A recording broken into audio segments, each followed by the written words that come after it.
ચાલો વિદ્યાર્થી મિત્રો, ધોરણ 12 વિષય આંકડાશાસ્ત્ર પ્રકરણ 1 લાસ્પેર પાસે અને ફિશરનો સૂચકાંક.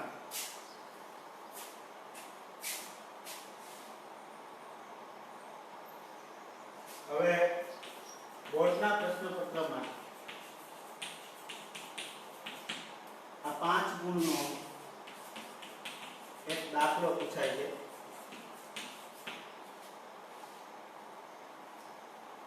પાંચ ગુણનો દાખલો છે એ લાસ્પેર પાસે અને ફિશરનો પૂછાય.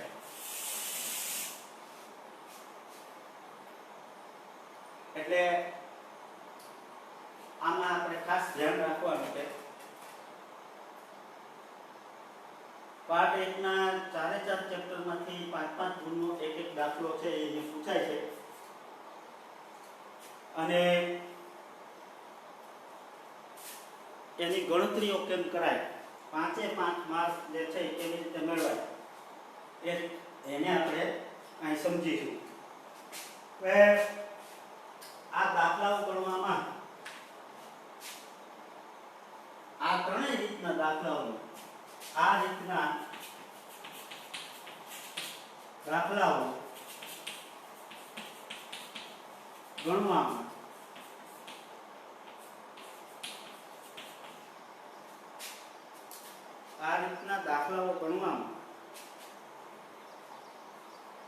ગણતરી જ્યારે કરીએ ત્યારે ખાસ ધ્યાન રાખવાનું, આધાર વર્ષના ભાવને P0 અને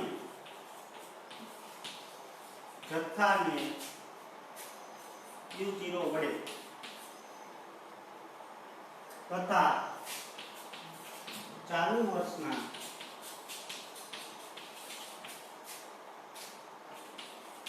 ભાવને Q1 અને જથ્થાને Q1 વડે દર્શાવવામાં આવે છે. આ ખાસ ધ્યાન રાખવાનું, દર્શાવવામાં આવે છે. જ્યારે દાખલાઓ ગણીએ ત્યારે તમને રકમમાં 2 વર્ષનો ઉલ્લેખ કરવામાં આવ્યો હશે. એ જે 2 વર્ષ છે એ 2 વર્ષ એક ને આધાર વર્ષ તરીકે લેવાનું છે અને બીજાને ચાલુ વર્ષ લેવાનું છે. એકને આધાર વર્ષ લેવાનું છે, બીજાને ચાલુ વર્ષ લેવાનું છે. હવે આધાર વર્ષ અને ચાલુ વર્ષ બંનેમાં ભાવ અને જથ્થો આપ્યા છે. ભાવ અને જથ્થો. તો આધાર વર્ષનો જે ભાવ હોય એને P0 સંકેત વડે દર્શાવવાનું, જથ્થાને Q0 વડે, કારણ કે આધાર વર્ષનો સફિક્સ 0 છે. ભાવ એટલે પ્રાઇસ એટલે P0, જથ્થો એટલે ક્વોન્ટિટી એટલે Q0. ચાલુ વર્ષનો સફિક્સ 1 છે, એનો ભાવ એટલે પ્રાઇસ P1 અને જથ્થો એટલે ક્વોન્ટિટી Q1. આ રીતે દર્શાવવાનું છે. જો આ સાચી રીતે દર્શાવશો તો દાખલો ગણવામાં વિશેષ પ્રોબ્લેમ નહીં થાય. કેવી રીતે દાખલો ગણાય એને આપણે સમજીએ તો આટલું દર્શાવાઈ જાય પછી લાસ્પેરનો સૂચકાંક કેવી રીતે મળે એ પ્રમાણે કોષ્ટક બનાવવા. કોષ્ટકના કોલમ 2 બનાવવાના.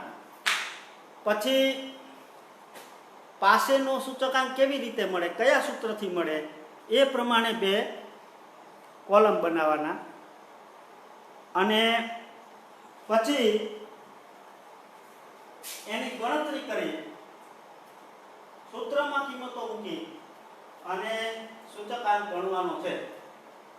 ફિશરનો સૂચકાંક છે લાસ્પેર અને પાસેમાં આવી ગયો એટલે એનો કોઈ પ્રોબ્લેમ નથી.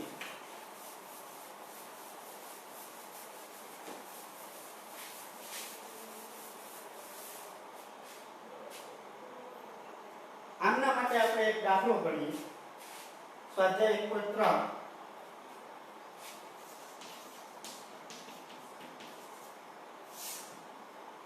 Example number 3. +3 નો ત્રીજો દાખલો.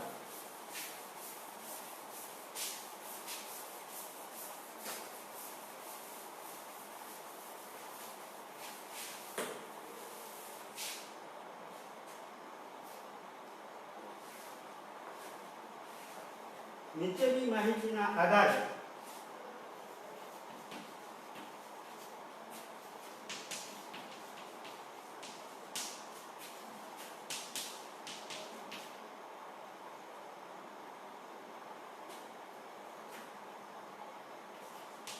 વર્ષ 2014 ને આધાર વર્ષ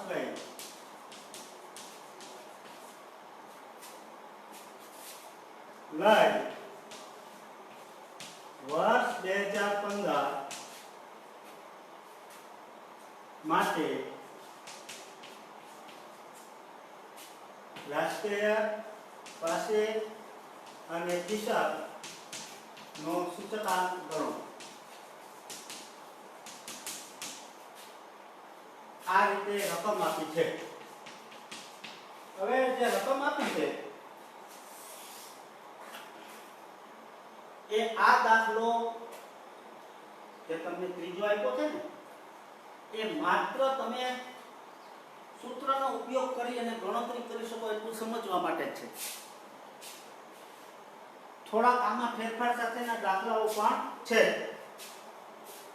હવે જે આપણે કોષ્ટક બનાવવાનું છે એના માટે હું આ પૂછી નાખું છું રકમ અને કોષ્ટક બનાવી આપણે.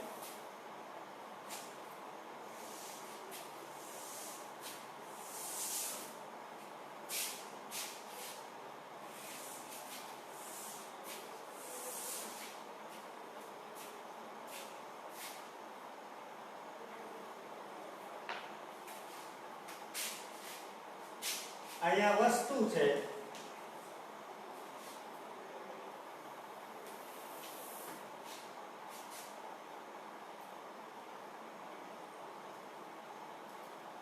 બરાબર. ઘઉં, ચોખા, દાળ, તેલ, કપડા અને કેરોસીન. ઘઉં, ચોખા, દાળ, તેલ, કપડા અને કેરોસીન.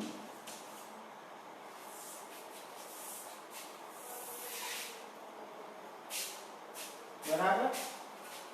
અહીંયા એકમ આપ્યો છે, ખાસ એકમ જોવાના છે. એ એકમ આપ્યો છે kilogram, kilogram, kilogram, kilogram, metre અને લીટર. આ કિલોગ્રામ, આ કિલોગ્રામ, કિલોગ્રામ, કિલોગ્રામ, મીટર અને લીટર. પછી 2014 અહીંયા આપણે બે ખાના કરશું. અહીંયા 2014 એના બે કિંમતો આપી છે એટલે બે ખાના કરીશું. અહીંયા 2015 એની બે કિંમતો આપી છે એટલે બે ખાના કરીશું. બરાબર. આટલી રકમ આપી છે.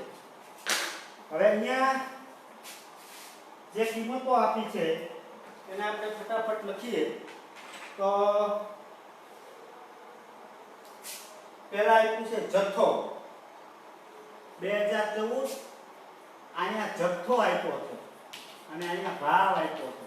પછી અહીંયા જથ્થો આપ્યો છે, અહીંયા ભાવ આપ્યો છે. જો આ આડાવડા હોઈ શકે, પહેલા ભાવ આપ્યો હોય પછી જથ્થો આપ્યો હોય, પહેલા ભાવ આપ્યો હોય પછી જથ્થો આપ્યો, આડાવડા હોઈ શકે. તો વર્ષ સૌથી પહેલા તમે જુઓ વર્ષ 2014 અને 15 બે વર્ષની સરખામણી કરવાની છે. તો જેમાં સાલની કિંમત મોટી હોય એ ચાલુ વર્ષ હોય એટલે 2015 ચાલુ વર્ષ છે અને 2014 આધાર વર્ષ થશે. તો આધાર વર્ષનો જથ્થો છે એને કેના વડે દર્શાવાય? Q0 વડે. ભાવ છે એને કોના વડે દર્શાવાય? P0 વડે. 15 નો Q1 વડે અને P1 વડે. આ રીતે દર્શાવાય. હવે આપણે ક્રમશઃ કિંમતો નોંધતા જઈએ. तो 20 10 10 6 15 15 20 10 10 6 15 15 15 20 26.5 15 20 26.5 24.8 80 બરાબર 21.25 અને 21 30 15 15 8 30 15 15 8 25 30 18 31.25 18 31.25 29.50 30 25 અને 28.80 આ રીતે કિંમતો આપી છે. હવે આનો અર્થ શું થાય એને સમજી લેજો. કે ક્રમ છે, એક વસ્તુનું સમજાવું છું તમને કે આ ક્રમ છે તો એમાં 2014 માં વપરાશ કેટલો હતો? 20 કિલોગ્રામ. 20 કિલોગ્રામ ઘઉંનો વપરાશ 20 કિલોગ્રામનો હતો અને 2015 માં એ 30 કિલોગ્રામ થયો વપરાશ વધ્યો. પછી આ ભાવ છે એ કોનો છે? આ ભાવ છે એ કોનો છે? જો આ એકમ છે ને એ ભાવનો એકમ છે કે આ કિલોગ્રામનો ભાવ છે બરાબર. કિલોગ્રામનો 2014 માં ભાવ કેટલો હતો? 15 રૂપિયા અને કિલોગ્રામનો 15 માં કેટલો થયો? તો કે 18 રૂપિયા. આ રીતે ભાવ છે એ તમને આપેલા છે. એ જ રીતે ચોખાનો કિલોગ્રામનો ભાવ 20 અને 15 માં 31.25. દાળનો કિલોગ્રામનો ભાવ 26.50 અને 29.50. એ જ રીતે કેરોસીનનો લીટર દીઠ ભાવ 21 અને 28.80. આટલું કોષ્ટક તમને તૈયાર આપ્યું છે. હું તમને કિલોગ્રામ દીઠ ભાવ એટલા માટે બતાવું છું કે અહીંયા ભાવના એકમ દાખલા પ્રમાણે બદલાતા જાય. બધે આવું ન હોય. ભાવનો એકમ જુદો હોય. અહીંયા કિલોગ્રામ દીઠ ભાવ છે, અહીં મીટર દીઠ ભાવ છે, અહીં લીટર દીઠ ભાવ છે. અન્ય દાખલામાં ભાવના એકમો છે એ જુદા હોઈ શકે છે. એટલે એ ધ્યાન રાખવાનું છે ખાસ. હવે તમારે લાસ્ટ યર પાસેની ફીસર ત્રણેય સૂચકાંક શોધવા છે. તો પહેલા તમે જુઓ કે લાસ્ટ યરનું સૂચકાંક, લાસ્ટ યરના સૂચકાંકનું સૂત્ર શું છે? તો કે sigma PQ upon sigma PQ ગુણ્યા 100 બરાબર. હવે લાસ્ટ યરની કિંમત કેટલી છે? મૂલ્ય 1000 તો 1000 જો. તો આ બે કિંમતો કોષ્ટક ઉપરથી મળી જાય ને એવી રીતે કોલમ ઉમેરવાના છે. એટલે પહેલું કોલમ તમારું થશે P1Q0. પહેલું કોલમ અહીં કરશો P1Q0. આ પહેલું કોલમ. આપણે 4 કોલમ કરવા પડશે. આ પહેલું કોલમ પૂરું થયું. પછી બીજું P0Q0. ચોક બદલાવો એટલે તમને ખ્યાલ આવે. P0Q0. આ બીજું કોલમ થયું. કોલમને આ રીતે અગાઉથી લખી નાખો તો કાંઈ વાંધો નથી. હવે બીજો જે છે એ કોણ છે? પાસે. તો પાસેનો સૂચકાંકનું સૂત્ર શું છે? તો કે આપણે આ તો લખી જ નાખીએ PQ upon PQ બરાબર. પાસેની કિંમત છે 1101 એટલે 1101. આ રીતે થશે. તો હવે ત્રીજું કોલમ જે આવશે એ આવશે P1Q1 અને ચોથું જે કોલમ આવશે એ P0Q1. ચોથું જે કોલમ આવશે એ P0Q1 નું આવશે. તો આ રીતે થઈ ગયું. આ રીતે થઈ ગયું બરાબર. આની આ ખાસ અગત્યના છે. જો આ બે ઘર નથી લખવાના, સૂત્ર પ્રમાણે લખવાના છે. પહેલા બે લખ્યા એ લાસ્પેરના સૂત્ર પ્રમાણે છે, પછીના બે લખ્યા એ પાસેના સૂત્ર પ્રમાણે છે. અને લાસ્પેર પાસે મળી જાય એટલે ફિશરના સૂચકાંક માટે આ ચાર કોલમ કરવા પડે, ચારે ચાર છે. ઓકે. હવે અહીંયા કિંમતોનો ગુણાકાર કરવાનો. જુઓ P1 Q0 એટલે કોનો ગુણાકાર આવશે? P1 એટલે આ અને Q0 એટલે આ બેનો ગુણાકાર આવશે. જુઓ P1 Q0. ખાસ તમારે ધ્યાન અહીં ગુણાકાર કરતી વખતે રાખવાનું છે. સેજે મગજ કે નજર હટે એટલે સમજી લો દુર્ઘટના ઘટે, તરત જ અહીંયા ગુણાકાર ખોટો મુકાઈ જશે. એટલે આ ખાસ ધ્યાન રાખવાનું છે. તો 18 20 ત્યાં થશે 360. હવે એને અપૂર્ણાંકમાં લખવાના છે એટલે 360.0 લખવાના બરાબર.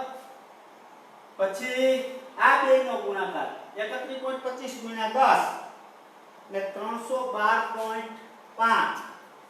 312.5. પછી આ બેનો ગુણાકાર 295.0. પછી આ બેનો ગુણાકાર 180.0. પછી આ બેનો ગુણાકાર 15 25 375.0. અને આ બેનો ગુણાકાર 518.4. 518.4. સિગ્મા P1 Q0 બરાબર 2040.9. 2040.9. આ રીતે પહેલું કોલમ પૂરું થયું. આ બધાને સરવાળો કરવાનો. તો 5 ને 4 9 પોઈન્ટ નો પોઈન્ટ, 2 ને 4 7 ને 12 ને 8 20 ની શું થાય 2, 8 ને 9 ને 18, 18 ને 8 26, 26 ને 33 ને 34 નો ચોગડો જે 3 ને 6 9 ને 12 ને 15 ને 5 20. 2040. આ રીતે બીજું કોલમ P0 Q0. બીજું કોલમ છે P0 Q0. P0 Q0 માં કોનો ગુણાકાર કરવાનો? આ બેયનો ગુણાકાર કરવાનો. જો આ બેય P0 Q0 300 જો 15 * 30 300.0. પછી 200.0. પછી 265.0. પછી 24.8 એટલે 148.80.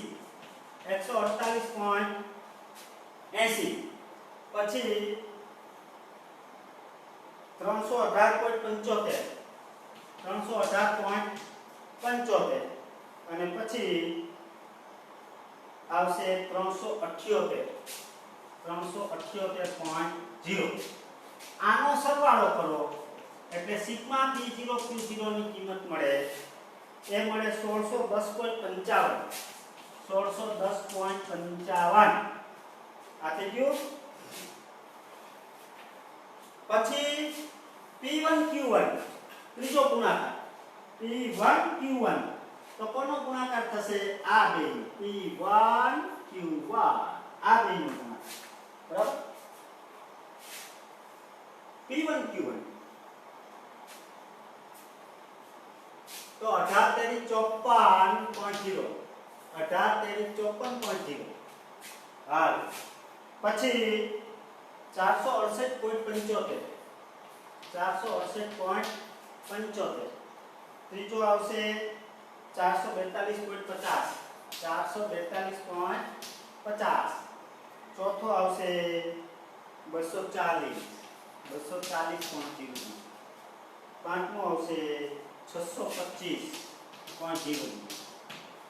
પછીનો આવશે 864.0. સિગ્મા P1 Q1 બરાબર સરવાળો થશે 3180.25. 3180.25.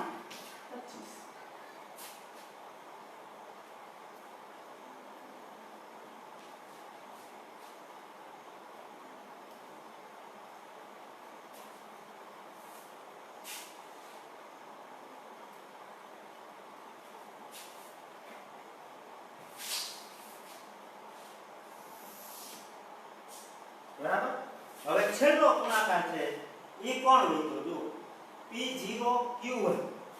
P0Q1 છેલ્લો ગુણાકાર લીધો જે આ છે, આ બેનો ગુણાકાર, આ બેનો ગુણાકાર P0Q1.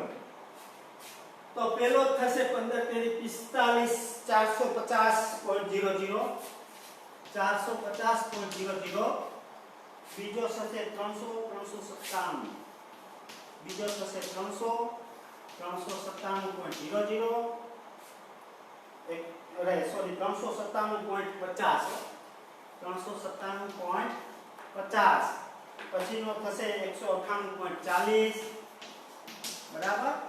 પછીનો થશે 531.25 અને પછીનો થશે 630.00.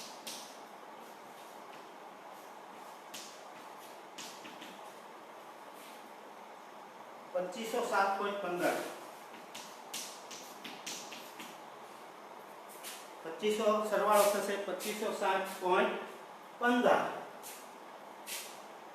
આ 5 નો 5, 9 ને 2 એટલે આ રીતે કોષ્ટક બનશે.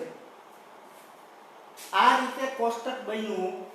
એમાં કોષ્ટકના અંતે જે આ ચાર કિંમતો મળી, આ ચાર, એ ચાર કિંમતોના આધારે લાસ્પેર પાસે અને ફિશરનો જે સૂચકાંક શોધવાનો છે એ મેળવી શકાય.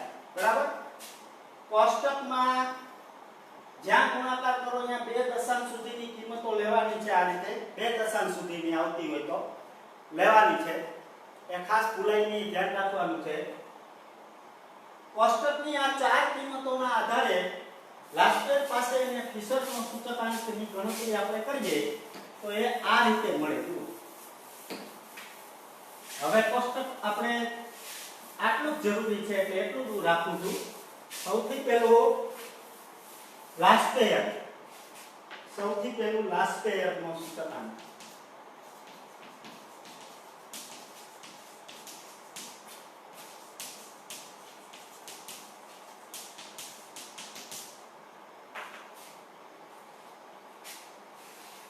લાસ્પેરનો સૂચકાંક.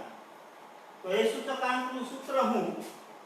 તો કે I1 બરાબર પહેલા સૂત્ર મૂકવાનું P1 Q0 upon P0 Q0 ગુણ્યા 100. બરાબર. આ રીતે મૂકવાનું.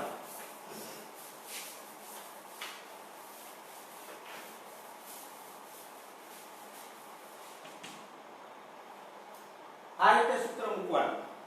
મુકાઈ ગયું. સૂત્ર મુકાઈ જાય પછી અહીંથી કિંમત મૂકવાની. જો P1 Q0 કેટલી? 2040.9, 2040.9 ના છેદમાં P0 Q0 ની કિંમત કેટલી? 1610.55, 1610.55 ગુણ્યા 100. હવે આ રીતે કિંમત મૂક્યા પછી તમારે આ બેયનો ભાગાકાર પહેલા કરવાનો છે. આ બેયનો ભાગાકાર કરશો એટલે 1.2672 આવશે. 1.2672 ગુણ્યા 100 આમ થશે. હવે ગુણાકાર કરવાનો. જો ગુણાકાર પહેલા કરી લેવાનો નથી, પહેલા આ બેયનો ભાગાકાર કરવાનો છે અને પછી ગુણાકાર કરવાનો. એટલે 126.72. IL બરાબર 126.72. હવે એવી જ રીતે IP ગણવાનું. IP બીજો સૂચકાંક IP બરાબર sigma P1 Q1 upon sigma P0 Q1 ગુણ્યા 100. આ રીતે P1 Q1 છેદમાં સિગ્મા P1 Q0 3180.25, 3180.25 ના છેદમાં 2507.15 ગુણ્યા 100 બરાબર. હવે આ બેયનો ભાગાકાર કરો તો એ આવશે 1.2685 1.2685 મલ્ટીપ્લાય બાય 100 1.126.85 આ આઈપી આઈપી આ બીજો સૂચકાંક થઈ ગયો આઈપી 126.85 તો આ રીતે લાસ્ટ યરનો અને પાસેનો સૂચકાંક છે એ મેળવાય હવે ફિશરનો સૂચકાંક શોધવો હોય તો આ બે ગણ્યા એટલે એના આધારે સરળતાથી ગણતરી કરી શકાય હવે ફિશરનો સૂચકાંક ત્રીજો છે ફિશરનો સૂચકાંક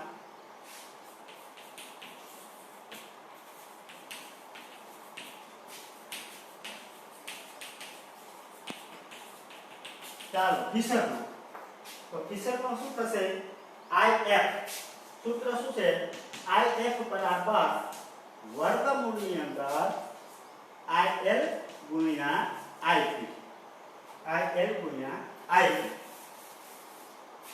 બરાબર વર્ગમૂળની અંદર 126.72 ગુણ્યા 126.85 આ રીતે બેયનો ગુણાકાર કરશો આ બેયનો ગુણાકાર કરવાનો છે 4 દશાંશ સુધી 3 દશાંશ સુધી કિંમતો આવતી હોય લખવાની છે આ બેયનો ગુણાકાર કરશો એટલે 16,074.432 આવશે 432 હવે આનું વર્ગમૂળ લેશો અને 2 દશાંશ સુધી લેશો તો IF બરાબર 126.78 આટલું થશે 126.78 બરાબર તો આ રીતે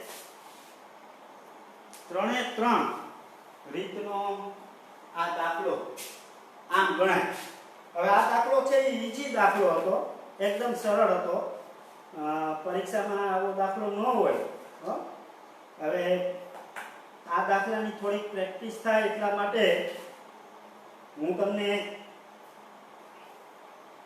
બે દાખલાઓ આપું છું ઉદાહરણના તમે 12મો દાખલો છે એ જોજો નમૂનાનો બરાબર 12મો એક અને બીજો 14મો જોજો 14મો 12મો અને 14મો આ બે દાખલા છે એ તમને હોમવર્કમાં આપું છું નમૂનાના દાખલા 12 અને 14 હે એક્ઝામ્પલ 12 and 14 હોમવર્ક આ બે દાખલાઓ તમને હોમવર્કમાં આપું છું હવે પછીનો આમાં થોડા ફેરફાર સાથેનો જે દાખલો છે 5 માર્કમાં દાખલો પૂછાય એને આપણે હવે પછીના પીરિયડમાં સમજીશું અહીંયા આપણો આ પીરિયડ છે પૂરો કરીએ છીએ આપ સૌનો ખૂબ ખૂબ આભાર